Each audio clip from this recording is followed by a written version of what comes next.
Choir Boy to impact the most? And what was it? What was your vision for it when writing?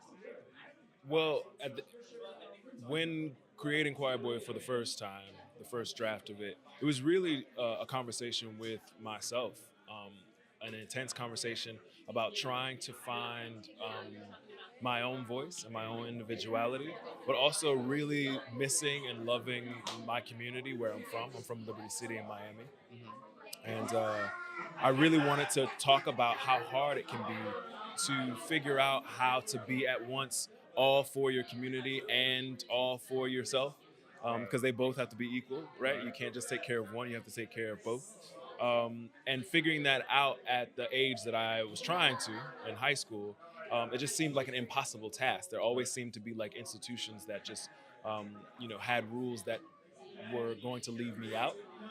But then at the same time, I felt like, well, isn't it my job to make sure that my community thrives and the legacy that it gives me? So I want to take these Negro spirituals, these ideas of Negro spirituals, which are a legacy of great political and spiritual rebellion in this country, that are often handed down to um, black men, black queer men, um, to pass on.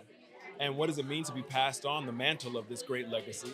And how does one make individual moves or individual growth within that legacy? It's sort of, probably the greatest privilege and honor of my career to direct this show. Several years ago, I saw a play by Tarell Alvin McCraney at the Vineyard called Wig Out 4 times because I was so obsessed with his talent and his point of view and his sensibility. And I almost bordered on a kind of crazy stalker, you know what I mean? Because I was like, I'm just obsessed with your artistry, and in my dream universe, one day I'll be able to direct one of your plays. And because he is a kind, compassionate human being, he was like, all right, fine, I'll give you Choir Boy, Could you tell us a little bit about your vision for the show and his, and marrying the two together? Absolutely.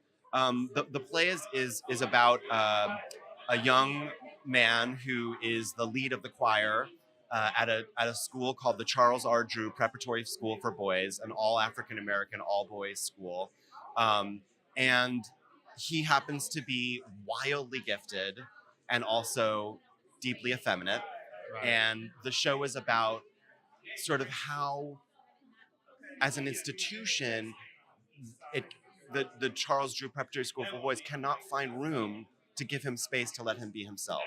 And the sort of tension between his prodigious talent and the way in which his self-expression is shunned and criticized within the structure of this institution is sort of forms the meat of the story. I think it's about growing